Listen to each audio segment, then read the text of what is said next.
자, 여러분 반갑습니다. 이투스에서 국어를 가르치고 있는 방동진 선생님입니다. 그렇습니다. 이제 여름방학이 됐습니다. 고3 학생들 같은 경우는 이번 6월 모평이 딱 끝나고 나서 분명히 기말고사를 대비하거나 혹은 내신을 하지 않고 정시만 올인하는 학생들이 있을 거라고 봅니다. 자, 이번 여름 마지막 기회입니다. 이번 6월 모평이 끝난다면요, 어떻게 보면 수험생활에서는 딱 전반전이 끝났다고 보시면 됩니다. 그러면 전반전 끝나면 뭐 하죠? 그렇죠.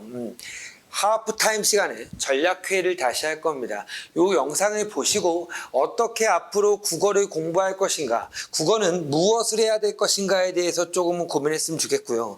제가 현장에서 학생들을 어떻게 여름에 가르칠 것인가 라는 것도 간략히 말씀드리도록 하겠습니다. 자, 우선은 이런 식으로 한번 준비해 봤는데요. 첫 번째는 6월 모평입니다. 매우 중요한 시험이죠. 개정 수능 국어에서 첫 번째 평가원 시험이라고 보시면 됩니다. 물론 작년에 예시문항이라는 게 있었는데요. 그 예시문항, 예비문항과 더불어서 이번 6월 모평 그리고 9월에 볼 9월 모평이 바로 이번 수능의 가장 중요한 바로미터라고 보시면 됩니다. 근데 중요한 것은 이번 6월 모평을 철저하게 분석하셔야 되고, 이 6월 모평에서 나왔던 유형이 그대로 수능에 나올 것이라는 것. 그래서 이번 6월평을 저도 열심히 여러분과 함께 분석해 보도록 하겠습니다. 자, 우선은 6월평 심층 분석해 갔고요. 등급 컷을 통한 난도 분석. 이 문제가 등급을 갈랐다. 어떤 문제가 어려웠는지, 학생들이 어떤 걸 힘들어했는지, 그 다음 EBS 연계 아직도 유효하다. EBS 연계가 어떻게 나왔는지,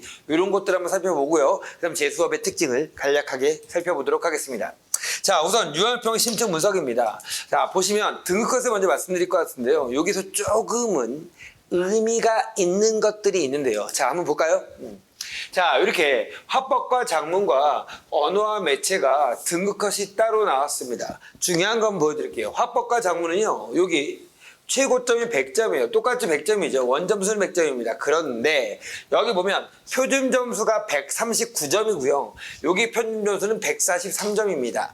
자, 이게 마음에 와닿지 않으신 학생들이 있을 텐데, 선배들한테 물어보면 표점 차이가 만약에 4점 차이다 라고 한다면 생각보다 커다란 차이라는 것입니다. 1, 2점에서 당락이 좌우되기 때문이죠. 자, 그런데 1등급 컷을 보면 화작의 경우 90에서 91점. 자, 엄매의 경우는 85에서 87점입니다. 그렇다면 어떻다는 걸까요? 그래요. 이 엄매가 좀 더 어려워서 그런 건가? 아니면 화작이 너무 쉬워서 그런 건가? 이렇게 얘기하실 수 있겠지만, 엄매도 쉬웠고요. 화작도 쉬웠습니다. 물론 화작이 조금 더 쉬웠는데요. 그보다 더 중요한 것은 엄매 학생들이 이 공통 과목, 결국은 독서와 문학에서 훨씬 더 잘 봤다는 얘기입니다. 그래서 이렇게 모의평가가 나오자마자 여러 가지 학생들의 문의가 빗받치고 있어요. 그 빗받친 문의 중에 가장 핵심적인 문의는 어떤 학생이냐? 상위권 학생들 중에서 화작을 하는 친구들이 있어요. 이 화작하는 친구들이 저 엄매를 바꾸면 안 돼요? 라고 하는 문의입니다. 자, 이 문의에 대해서 제가 딱 하나의 기준을 말씀드릴게요. 자, 수학이 만약에 3등급 이하다. 그럼 수학할 게 너무 많잖아요. 아직 탐구를 많이 못했다. 그럼 화작하세요. 그게 맞고요. 엄매, 선생님 저는요 수학에 1등급 자신이 있습니다. 2등급인데요 좀만 노력하면 됩니다. 라고 하는 학생, 탐구도 어느 정도 돼 있습니다. 라고 하는 학생은 언어와 매체가 맞습니다. 왜 언어와 매체가 겁이 나죠? 왜냐하면 문법 공부를 막 열심히 해야 되는데 문법 공부 얼만큼 해야 될까요? 몇 시간이나 걸릴까요? 괜찮아요. 충분히 이번 여름이면 극복할 수 있고요. 한 12시간 정도만 강의를 듣고 복습만 잘하면 언어와 매체가 훨씬 더 편할 겁니다. 왜냐하면 표준 점수가 높다는 것도 있고, 매체에서 좀 더 언어와 매체에서 시간을 빠르게 문제를 풀 수 있기 때문에 독서와 문학에서 시간을 확보할 수 있다는 그런 장점이 있다는 거. 아무튼 기준도 말씀드렸고요. 자, 91점, 90점, 85, 87. 이번 6월평 어려웠습니다. 자, 여기 영상을 보고 있는 학생이나 아니면 어머님들, 아버님들, 자, 이번 6월평 보느냐고 정말 고생했고요. 자녀분한테도 고생했다고 말해줬으면 좋겠습니다. 자, 그런데 이 정도의 난이도가 어떻게 될까, 유지될까? 제가 보기에는 수능에서도 이 정도 난이도가 나오지 않을까 싶습니다. 자, 그러면 어떤 문제가 어려웠는지 그리고 이런 문제가 왜 어려웠는지에 대해서 간략하게 말씀을 드리겠습니다. 자, 보시면 오답 베스트 보면요. 화작과 언매가요. 동일한 문제가 오답률 1위를 차지하고 있습니다. 17번 문제고요. 그 다음 문학과 독서. 독서가 좀 더 많이 어려웠네요. 그런데 재밌는 거는요. 15, 16, 17번. 여기도 15, 16, 17번이요. 오답 베스트에 모두 다 속해 있고 이 15, 16, 17번은 단 하나의 지문에서 나온 문제들입니다. 물론 이 지문을 마지막에 풀어서 시간이 없어서 그런 경우도 있지만 그냥 기본적으로 어려운 지문이었습니다. PCR 지문이었다는 건데요. 그 지문이 가장 학생들이 어려운 지문이고 과학기술 지문이라고 보시면 되고요. 자, 문학은요. 현대시 지금 문제가 한 문제 어려웠는데 이거는 문학을 아직까지도 학생들이 내신식으로 풀거나 배경 지식을 동원해서 푸는 학생들이 많다는 건데 조금 이따 보겠습니다. 그 다음 이제 독서 중에서 인문 지문, 철학 지문이죠. 여기서 오답률 베스트가 하나 나왔다는 거. 하나 더. 여기서 핵심적인 거 한번 볼까요? 자, 오답률 베스트 보세요. 75%. 80%. 그러면 누가 더 잘한다는 걸까요? 그렇죠. 언어와 매체 학생들이 조금 더 시험을 잘 보고 잘한다는 얘기입니다. 그러므로 공통 과목에서 점수가 언어와 매체들이 높기 때문에 선택 과목의 조정 점수가 반영되는 것이죠. 아무튼 언어와 매체들이 더 잘한다는 것도 알 수 있네요. 자, 보겠습니다. 이게 이제 오답률 베스트 1위 문제인데요. 여기 17번 문제입니다. PCR이라고 해갖고요. 우리가 코로나 검사하잖아요. 여기다 면봉이 이렇게 넣어갖고 이 코로나 검사에 쓰이는 과학적 원리라고 보시면 됩니다. DNA를 증폭시키는 거거든요. 자, 이 지문은 물론 문과 학생들도 어려웠고요. 이과 학생들도 생투를 하지 않는다면 생명과학 조금은 힘들지 않았을까. 그런데 저도 어려웠지 않을까요? 그렇죠. 저도 문과인데 어려웠습니다. 그래서 저도 이 부분에 두 번 읽었는데요. 이게 왜 그러냐면 발색도의 개념이라든지 여기 CT 값의 개념이 아주 구체적으로 나와 있지 않아요. 예시도 없고요. 그래서 많이 힘들었던 건데 도대체 평가원은 왜 이렇게 어려운 문제를 냈을까를 고민해 봤어요. 그런데 되게 재밌게도 요 PCR 지문, 저도 이것만 보고 가자라는 마지막에 적중 지문에 요거를 넣어줬는데요. 수능 특강에 완전 거의 비슷한 지문이 나와 있습니다. 그래서 수능 특강을 열심히 공부했다는 그 전제에서 조금 어렵게 내지 않았나라는 생각을 하는데 학생들은 중간고사 때 수능 특강을 공부했다 하더라도 원래 그렇잖아요. 중간고사 보면 포맷되는 거. 이와 같은 현상이 발생한다는 것입니다. 자, 볼까요?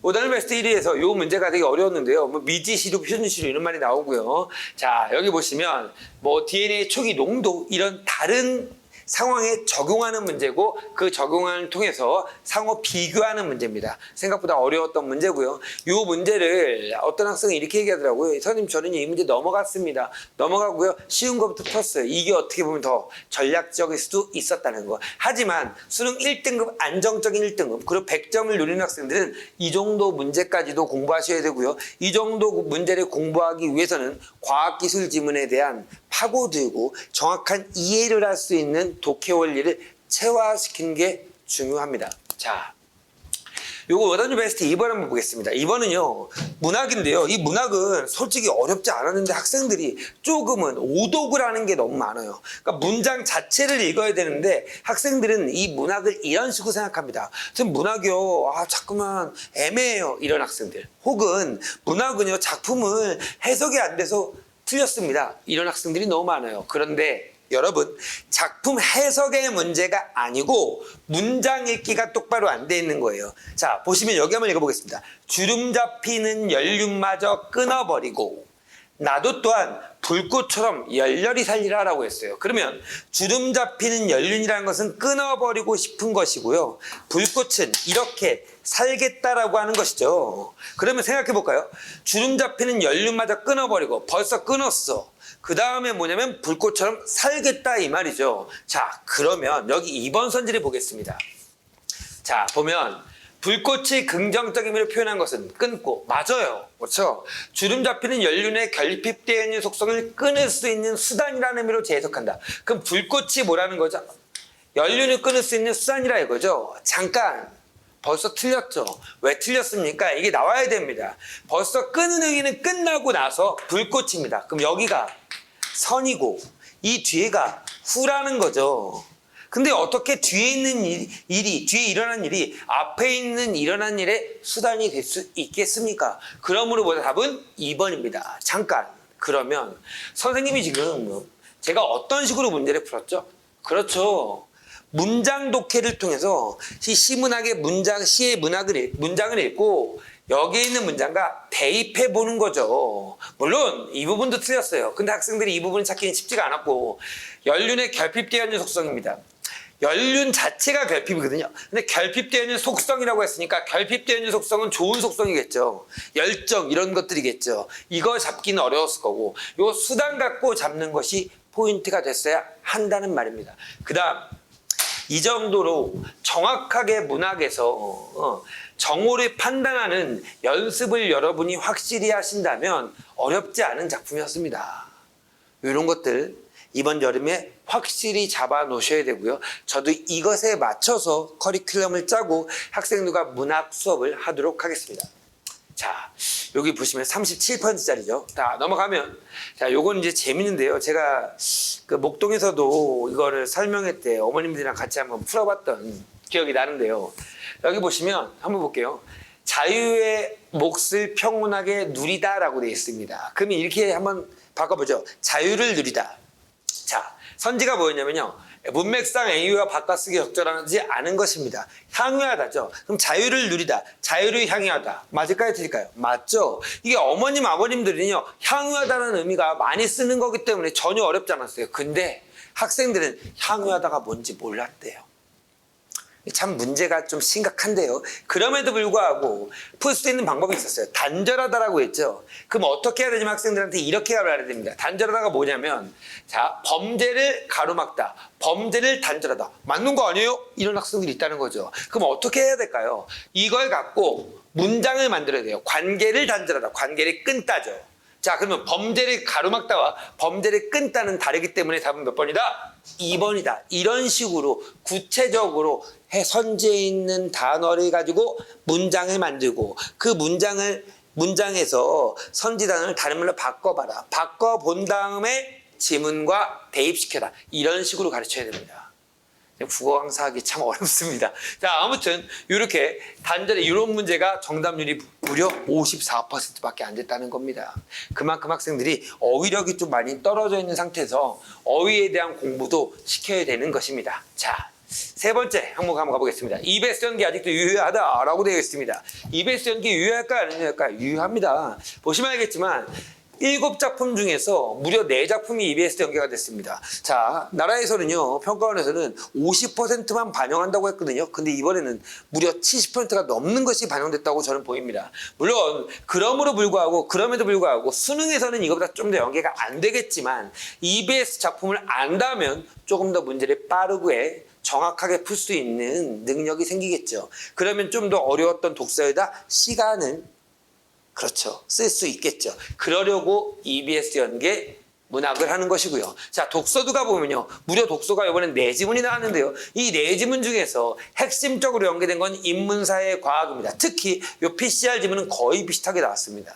그럼 선생님, EBS 독서도요, 달달달달달달 외워야 되나요? No. 그건 아니죠. 어떻게 하셔야 되냐면요. EBS 독서는요, 이렇게 하셔야 됩니다. 이해의 도구입니다.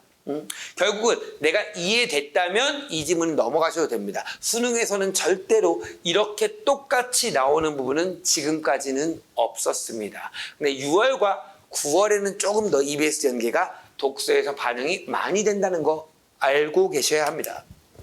자, 제 적중복을 말씀드리면요. 물론 적중 많이 됐죠. 적중 많이 됐는데, 자, 학생들 뭐 나와 있으면 뭐 대장간의 유혹입니다. 여기 이제 우리 작품에서도 대장간의 유혹이 나왔고요.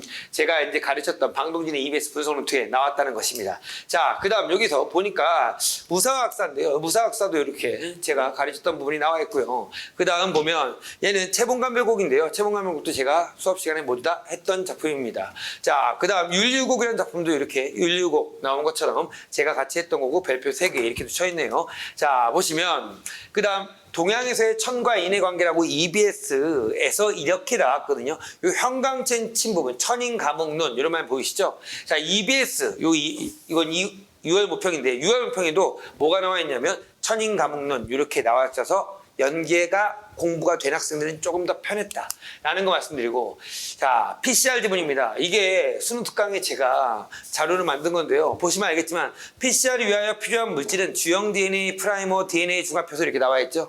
이 EBS에는 이렇게 그림까지 나와 있습니다. 훨씬 더 유월모평보다 친절하게 나와 있어요. 근데 유월모평은 친절하지 않았죠. 그래서 학생들이 어려웠던 거고요. 유월모평을 보시면 여기 보면 좀 잘 안 보시겠지만 그대로 나와 있어요. 자, PCR은 주형 DNA, 프라이머, DNA 중합효소 이거 똑같이 나와 있습니다. 그러므로 이 공부를 잘 되어 있는 학생은 좀 더 편했을 것이다 라는 거 말씀드리고요. 자, 요거를 좀 말씀드리고 싶은데요. 제가 이 얘기를 꼭 하고 싶어요. 여기 목동고 학생이고 여기 양정고 학생입니다. 그런데 이 목동고 여학생이죠. 이 여학생은요 84점 2등급입니다. 양정고 학생도 84점 2등급이 나왔네요. 그러면 이 두 명의 학생은 똑같은 등급이 맞았습니다. 점수도 똑같으니까요. 엄매가 똑같고요. 근데 완전히 양상이 다릅니다. 이 목동고 학생은요, 되게 머리가 좋은 여학생이에요. 그래서 꽤 잘하고요. 보시면 근데 보면 엄매 3개 틀렸고요. 독서 1개 틀렸고, 문학을 2개 틀렸습니다. 제가 잘한다고 한 이유는 뭐냐면, 시간이 남았어요. 이 친구 시간이 15분이 남았다고 합니다. 잠깐 15분이 남았다면 이 친구는 되게 어느덧 감각이 좋은 애예요. 그런데 문제는 뭘까요? 남들이 틀리지 않는 엄매에서 3개나 틀렸고요. 독서에서는 틀린 거 뭐 이해합니다. 이게 PCR 지문 그 17번 문제 틀린 거거든요. 문학 2개 틀렸어요. 근데 이 친구는 뭐냐면 독서에서만 5개, 문학 1개고요. 얘는 시간이 부족했답니다. 한 지문을 제대로 읽지 못했대요. 그 한 지문이 뭐냐? 바로 PCR 지문이에요. PCR 지문에 딸린 4문제를 다 틀렸습니다. 자, 그러면 얘는 시간이 남고 뭐가 부족한 학생일까요? 그렇죠. 꼼꼼함이 부족한 학생이에요. 근데 얘는 뭐냐면 아주 꼼꼼해요. 집착도 무지하게 많이 해요. 그래서 시간이 부족한 학생이에요. 그러면 이 두 학생은 똑같이 솔루션을 주면 될까요? 안 된다는 것이죠. 결국은 어떻게 될까요? 그렇죠. 이 친구에게는 5개 선지를 모두 다 보고 근거를 꼼꼼하게 체크하며 풀어라라는 솔루션을 줘야 되고요. 이 친구는 어떻게 해야 되냐면 너는 정답이 나오면 나머지 선지 보지 마 라는 솔루션을 주어야 합니다. 이게 제 수업의 핵심인데 결국은 무슨 말이냐면 물론 이런 거예요. 100명의 학생이 있다면 그 100명 학생을 앞에서 똑같은 방식으로 전달을 합니다. 하지만 이거는 수업에 대한 내용이고 학생들이 숙제를 외우고 자기 문제점을 밝히면 뒤에 있는 멘토 조교들이 거기에 맞는 솔루션을 주는 것이 중요하다는 거죠. 이 핵심을 관가하고 있어요. 온라인 강의로는 이게 되지가 않습니다. 저도 온라인 강사입니다. 그런데도 불구하고 학생들을 이렇게 챙겨줄 수가 없는 상황이고 현강에서만 이렇게 학생별로 솔루션을 줄 수밖에 없다는 것입니다. 자, 그럼 제 수업의 특징을 간단하게 말씀드리면요. 우선 커리부터 말씀드리겠습니다. 시즌4입니다. 결국은 이 기말고사가 끝나고요. 여름방학 동안 8주가 나오는데요. 이 8주 동안 우리가 해야 될 것은 무엇이냐? 우선은 첫 번째는 9월 모평을 1차적 목표를 잡아야 됩니다. 그걸 잡기 위해서는 고난도 문학, 아까 했던 그렇게 문장 갖고 어떻게 읽어내고 어떻게 정답을 도출하느냐 이거고요. 고난 독서 지문, PCR 지문과 같이 어려운 지문들을 분야별로 연습해 볼 겁니다. 그 다음 수능 완성교재가 나왔습니다. EBS, 연계 작품 중에서 꼭 나올 만한 작품들을 정리해 주고요. 나머지 작품들은 모두 다 자료를 제공합니다. 독서와 문학 똑같이고요. 그 다음 9월 모평 실전 모의고사를 3회 정도 볼 건데요. 이번 실전 모의고사는 상상 모의고사를 보게 될 겁니다. 그리고 파이널 때는 뭐가 되냐? 결국은 파이널 때는 이감 모의고사를 갈 건데요. 제가 상상과 이감을 왔다 갔다 하는 이유는 딱 한 가지입니다. 학생들이 여러 유형의 문제들을 풀어봐야 된다는 것이죠. 자, 수능국어 행동강령 문학, 수능국어 행동강령 문학입니다. 문학에서 어떻게 준비를 할 것인가, 비교 문제를 어떻게 풀 것인가, 표현상 특징 문제는 어떻게 빠르게 풀 것인가를 하나하나 정리하는 시간이 필요할 거고요. 그럼 수능 국어, 행동강령 독서입니다. 독서에서도 뭐다? 어떻게 할 것인가를 하나하나 짚고 넘어갈 겁니다. 자, 구평등비 실전문과 3회 해갖고요. 실전의 행동강령까지 정리해주는 시간이 있을 거고요. 물론 여기 보시면 알겠지만 뭐 주간 방동진 6회 7회 해갖고요. 자, 자료까지 다 나눠주게 됩니다. 자, 파이널입니다. 파이널은 극단계 최종 분석이라고 해갖고요. 수능국어 실전 모의고사 10회 2감 콘텐츠로 들어가고요. 궁극의 100작품 EBS 연계 작품 총정리가 들어갑니다. 극단계 최종 분석이라고 해서 개념 원리, 총정리 및 행동 강령 정리를 마지막에 해주는 것으로 저의 이번 수능 강의는 끝나게 됩니다. 자, 보실까요? 제가 이렇게 여기 학생과 같이 상담을 하는 모습이고요. 자, 방쌤과 멘토들이 함께 질의응답을 받게 됩니다. 자, 보시면 가장 중요한 컨텐츠, 저는 최고라고 자부합니다. 매주마다 이렇게 한 권 130페이지에서 40페이지 정도로 주간 방동진이 나가고요. 주간 학습과제에서 가장 중요한 포인트는요, 매일매일 꾸준하게 공부하는 매일혁명이 먼저 들어가 있고요. 두 번째는요, 기분 만점을 하고 기출 분석입니다. 이 기출 분석의 제 최애 컨텐츠입니다. 최애 컨텐츠고, 기출 분석을 매주마다 한 회씩 하게 됩니다. 그 다음 탑시크릿 파일이라고 해서 고난도 문제들, 수업 시간에 배운 부분에 대한 고난도 문제들이 이렇게 제공되게 됩니다. 이것들이 다 책 한 권에 모두 다 모여서 나오는 거고요. 제가 좀 싫어하는 게, 저도 성격이 조금 꼼꼼하고 그런 스타일이라서 애들이 프린트 막 날리고 안 갖고 왔어요, 이런 게 너무 싫어요. 한 권에 다 묶어놨습니다.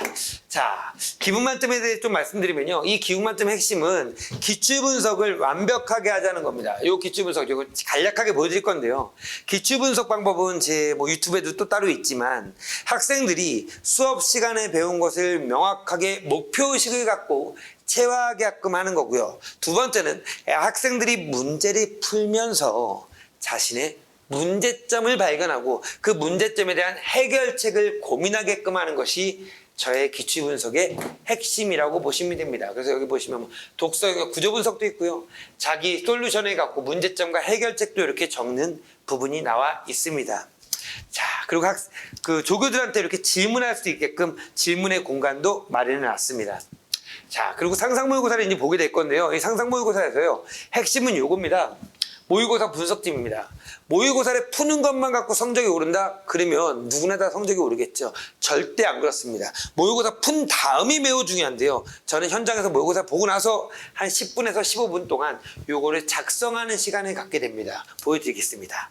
우선 이 학생 93.1등급인데요 시간이 적절했대요. 그리고 독서 2개 틀렸고 별표를 4개 쳤고요, 문학이 1개 틀렸고 별표를 2개나 쳤습니다. 자, 보시면 자신의 문제점을 화작에서의 문제점, 문학에서의 문제점, 독서에서의 문제점, 실전에서의 문제점을 전부 다 정리하고요, 자기 나름대로의 해결책을 한번 적어보는 겁니다. 이 친구가 뭐라고 했냐면, 경제지문에서 단어가 모자르다, 그냥 매도 배수 이런 거 잘 모르겠다는 거죠. 자, 내가 내용을 이해하지 못하면 굉장히 불안하고 당황스럽다. 이게 문제점이었어요. 경제 관련 기본 단어는 숙지하고 가기, 내용을 이해 못해도 내가 못했으면 이 문제는 모두에게 어려울 것이다, 이런 생각을 한다 이거죠. 완벽히 이해하지 못해도 풀린다 라고 생각하자라고 해결책을 적어봤네요. 근데 이 해결책이 구체적으로 잘 안 나오고 해결책이 모르겠다라고 하면 이렇게 요거부터 볼까요? 잘하는 3가지 적어보고요, 부족한 3가지 적어봅니다. 왜 이렇게 적을까요? 이렇게 적어놓으면 잘하는 3가지는 그대로 계속 할 것이고요, 부족한 3가지는 다음에 이렇게 안 하겠죠.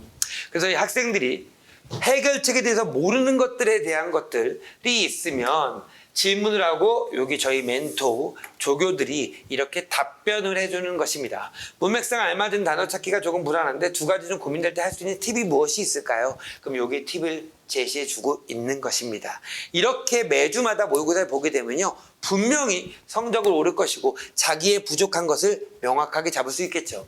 자, 소비 모의고사, 그러니까 실전 모의고사를 보지 않는 주에는 미니 모의고사를 15문제를 25분 동안 푸는 연습을 하게 됩니다. 이걸 왜 하냐? 시간이 압박에 있을 때 학생들이 어떻게 대처할 것인가, 빠르게 지문을 읽는 훈련을 하게 되는 거고요. 복수 테스트라고 해갖고요, 지난주에 배웠던 것들과 필수 상식어, 문학 개념어, 고전 시가, 고전 소설의 어휘들을 시험을 보게 됩니다. 자, 그 다음 성적표는 이렇게 테스트 결과는 나오게 될 것이고요, 부모님들의 어플로 띵 나오게 될 것입니다. 자, 그 다음 제가 이제 현장 제공 콘텐츠 중에서 프린트 주는 것은 딱 이것밖에 없습니다. 약점 체크 실력 완성, 모의고사 본 것 중에서 부족한 부분을 제공하는 거고요, 이것만 보고 가자라고 해갖고요, 6월 모평전, 9월 모평전, 수능 전에 찍기 자료라고 보시면 됩니다. 그 다음 마지막 수강생의 질문, 방동진의 대답. 제가 되게 좋아하는 콘텐츠인데 우리 연구실에서 제일 싫어하는 콘텐츠입니다. 이게 무슨 말이냐? 수강 선생님은 방문이 대답은요. 공부 좀 잘하는 학생들은 이런 학생들이 있어요. 선생님 저 경제 지문이 너무 약한데요. 경제 좀 더 주시면 안 돼요? 이렇게 제공하는 거죠. 그래서 요 수강 선생님 방문이 대답은요. 이렇게 학생들이 부족한 부분은 체크하게 하고요. 이 부족한 부분에 대해서 무엇을 하냐? 학생이 스스로 부족한 영역을 파악하고서 본인 약점을 보충할 수 있는 능동형 쌍방향 학습 자료입니다. 그래서 3월 합평 끝나고 6월평 끝나고 9월평 수능 끝나고 수능 전에 이 자료를 제공해 주게 됩니다. 강사가 아무리 강의를 열심히 하고요. 좋은 자료를 주더라도 학생이 공부하지 않으면 전혀 소용이 없겠죠. 저는 그래서 가끔가다 학생들이 어떻게 공부를 할 것인지에 대해서 여러 가지 얘기를 해주고요. 우리 멘토 조교들도 끊임없이 학생들 공부를 어떻게 시킬 것인가. 이렇게 하면 분명히 성적이 오를 텐데 어떻게 학생들이 동하게 할 것인가에 대해서 고민하고 있습니다. 수능날 학생들이 국어 때문에 눈물 흘리지 않도록 최선을 다하겠습니다. 좋은 강의로 찾아뵙겠습니다. 고맙습니다.